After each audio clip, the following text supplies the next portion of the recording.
është bashkë sot për të diskutuar këtë çështje shumë të rëndësishme.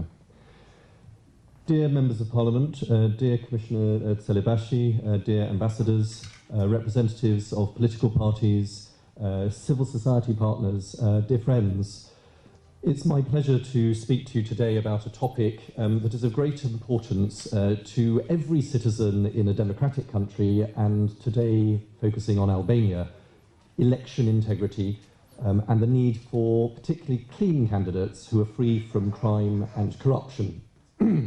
As we approach another set of elections here, let us recall that it is crucial to uphold elections' sanctity by ensuring that every citizen feels able to vote, that their vote and every vote is valued, and that people's voices are really heard.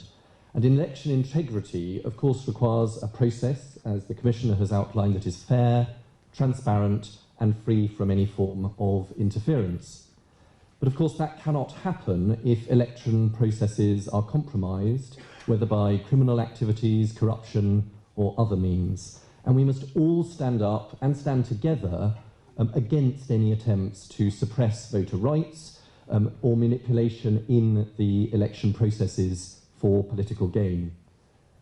Clean candidates are the key to ensuring that the election process remains transparent and honest. But it's not just for the immediate election. This is for the future and for future of governance, both in Albania and the impact more widely. In all democratic countries, we need leaders who are committed to serving the people, who are not beholden to special interests or corrupt practices, and candidates who prioritise the needs of their constituents over personal agendas that will help maintain the integrity not just of Albania's election system, but what follows from it. And I'd like to call on all political parties and on all other political subjects to listen to citizens' requests to develop plans that address these issues, plans that will be implemented, monitored, and have penalties if they are not. And it's only through dialogue and by listening and engaging with civil society as the voice of citizens that political actors can be fully representative of the Albanian people. And it's time for us to come together and work out how we can take forward this set of issues to support citizens' demands so that political parties really commit to a number of principles. And we'd like to frame three particular principles, principles that the Commissioner has just emphasised very clearly. First, that all candidates who seek public office are free from any form of criminal or corrupt activities. That means that all political parties must thoroughly vet their candidates to ensure that they have a clean record and a commitment to serving the people. Second, to address unacceptable behaviour in elections. I'm sure we'll have a chance to discuss today the different issues in this, whether it's misuse of public resources, voter intimidation, and indeed the long-standing concern around vote buying. And political parties must, of course, also ensure that they are transparent about sources of funding.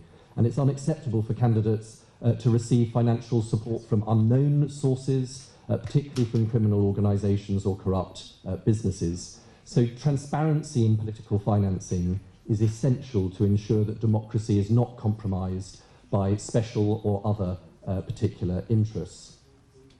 And thirdly, it's crucial that institutions make sure to protect citizens' and voters' rights and interests, particularly their personal data.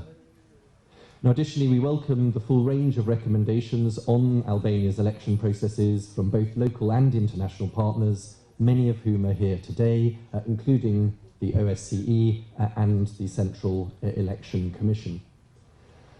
And I'd also like to reiterate a message that the United Nations emphasised yesterday at the International Elections Working Group, the importance of women's involvement in elections. Albania does have a good track record on gender empowerment, but more needs to be done both to fulfil the principles enshrined in the electoral code of both the numbers of women who feel able to step forward as candidates and are supported by political parties, and also the participation of women and indeed minorities in voting during the elections. And can I just suggest we reflect on the balance in this room and where maybe the female representation is sitting as well, and think about that for the future as well.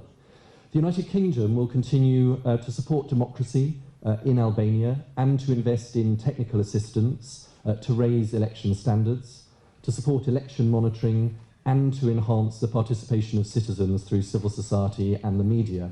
And as well as direct support to the Central Election Commission and indeed to Parliament, the UK government is supporting and working through several NGOs and organisations in Albania to continue work on election processes and assistance to political parties. And it's a pleasure to have so many of you here today, and we aim to reinforce election integrity and indeed political party resilience for improving Albania's democracy. And that means that we will continue to work with and enhance the capacities of all parties. We will not support any one particular trend or group. The United Kingdom wants to see a flourishing democracy in Albania, including an effective and strong opposition that holds the government to account, an effective parliament, and thriving local government institutions. And for all of us, at a time when anti-democratic forces are on the march on the continent, on the European continent, democratic progress in Albania is crucial for the prosperity, stability and security, not just of Albania, but also the wider Western Balkans region and for the whole of Europe.